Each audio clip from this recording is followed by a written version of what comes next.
Hey. Thanks. Great to be here.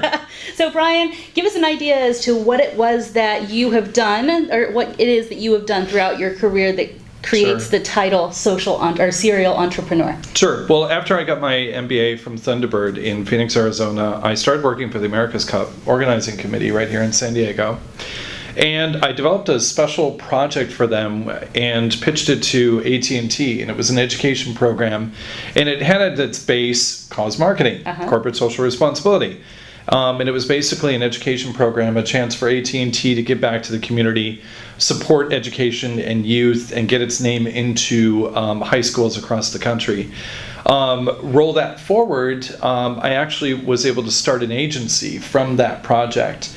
And over the years, when I had that agency from 1993 until 2008, I actually developed a number of global campaigns, national campaigns, and here in San Diego, ones like Think Blue for the city of San Diego, and then started to get really into special events as well, where companies could align their names with activities such as December Nights at Balboa Park, and the North Park Spring Festival, and the Old Town Fiesta Cinco de Mayo, among others. Yeah. Well, so give us all an idea as to the true meaning of cause marketing. Sure. And, you know, I trace cause marketing back as far as World War II, when companies like General Motors and Chrysler and others couldn't manufacture and sell products directly to consumers, but they wanted to do something good for the country and keep their name out in front of people. And what they basically did is campaigns that supported the war effort at the time. But most look at the contemporary basis for cause marketing, corporate social responsibility, to be American Express's campaign for Lady Liberty, for the Statue of Liberty Fund back in the 1980s. And Lee Iacocca headed that up. He was the chairman, and a number of corporates around the country and American Express aligned themselves with raising money to restore the Statue of Liberty. What that did was it allowed companies to align themselves with a cause that a lot of people cared about, and to create a better relationship with retailers and media as well. And that's really the hallmark of a cause marketing campaign or corporate social responsibility today, which is really setting yourself apart by doing something good, becoming a community-minded company or organization, aligning yourself with a cause or community betterment, if you will. And then also something that's very important and oftentimes left out are the media partnerships that you can and must create so that you can assure that the word gets out about the great news. Right. So tell me how you did that with Think Blue here in San Diego, because that today is still one of the, we hear it all the time. We still see Think Blue, and you started that when? Right. We started that, boy, it was back in the early 2000s. I think the campaign is nearing 15 years now. And what we did that was really revolutionary with it, you know, storm drain pollution prevention it's not very sexy. But everybody is at the root of it, and everybody can be hurt by it, in fact, especially in a city like San Diego, where we're along the coast, and our refuse, much of the runoff goes right into our ocean. We pay the price ultimately, not only in our lifestyle, but also in tourism. But what we did is we created a brand name around it, and that Think Blue trademarked name was something that was really important, so that there was a catchphrase people could understand very quickly. And we partnered with companies that could help basically consumers to change their habits. Take your car to a car wash. Have your oil changed at a professional oil change place. Make sure that you don't over-fertilize. Don't fertilize right before rainstorms, as an example. All of these things cause or add to the issue. We partnered with those companies and actually got the city of San Diego to do statement stuffers with the water bill. Oh, okay. And we actually had a promotion of what to do, what not to do, and these companies included in it. And that was really revolutionary. And utilities and cities around the country now use it, interestingly enough, as a model.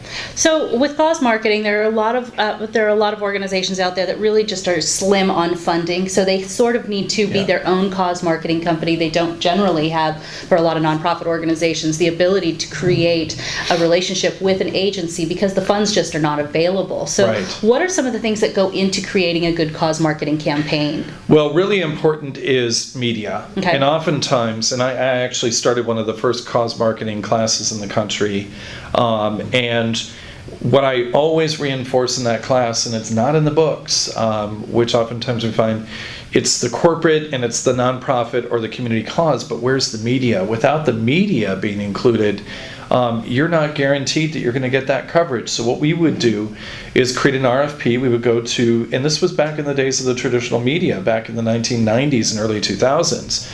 Now, with social media, as you said, the challenge for smaller enterprises or those that are don't have maybe the financial wherewithal to be able to use social and interest-based medias today for cause marketing and to do it in a consistent and continuous way is just dynamite. And that's a lot of what I try to train companies and organizations and medias, for that matter, to do.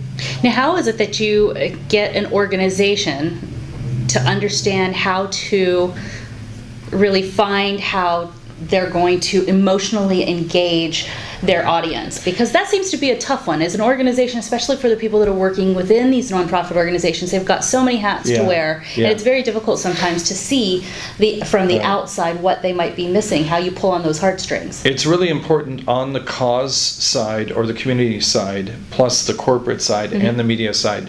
First of all, to understand who is it that you want to reach.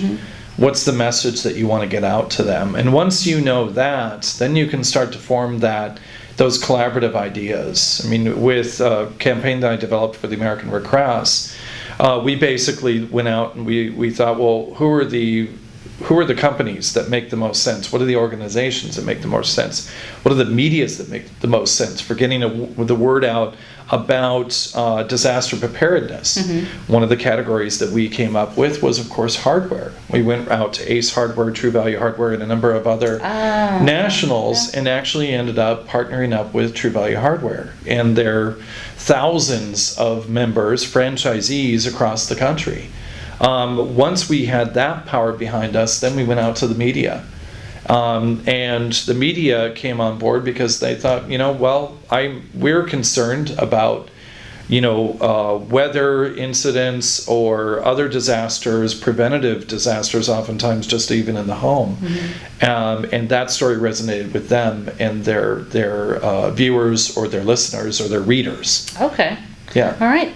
So if there are organizations out there, especially that are here locally in San Diego, is there a program that you can tell us about that can assist them in fine-tuning these skills? Well, we do. In fact, our university, Niels Brock California International Business University, we're working on a series coming up in the spring and summer to teach cause marketing, corporate social responsibility, a series of workshops. And I'm really looking forward to that. I also have a class that is part of our curriculum. And I'm also, I've been in the past and likely will be in future, one of the speakers at the American Marketing Association's cause conference right here in San Diego. I've been to that one and it's fantastic. In fact, my former partner and I were founders of the cause conference. Fantastic. Yeah. Okay, wonderful. Well, how do they get information? How does our audience get information about these classes? Will it be up on the website? Yes, they can visit our website, www.cibu, B as in boy, U as in university.edu. Okay, fantastic. Well, Brian, thanks for joining me today. All right, of course. Thanks for having me in. You've got it, cibu.edu. It's located right downtown San Diego in the Little Italy area. And if you want more information, go ahead and sign up, get a little bit of information from the university. And also, if you have any comments today or any questions, put them in the comments below, and I'm sure we can have Brian answer a few for you. Oh, and also check it out on Twitter. It's Twitter and Cause Marketing, all one word. Perfect. Yeah. All right, bye everybody. Have a great day.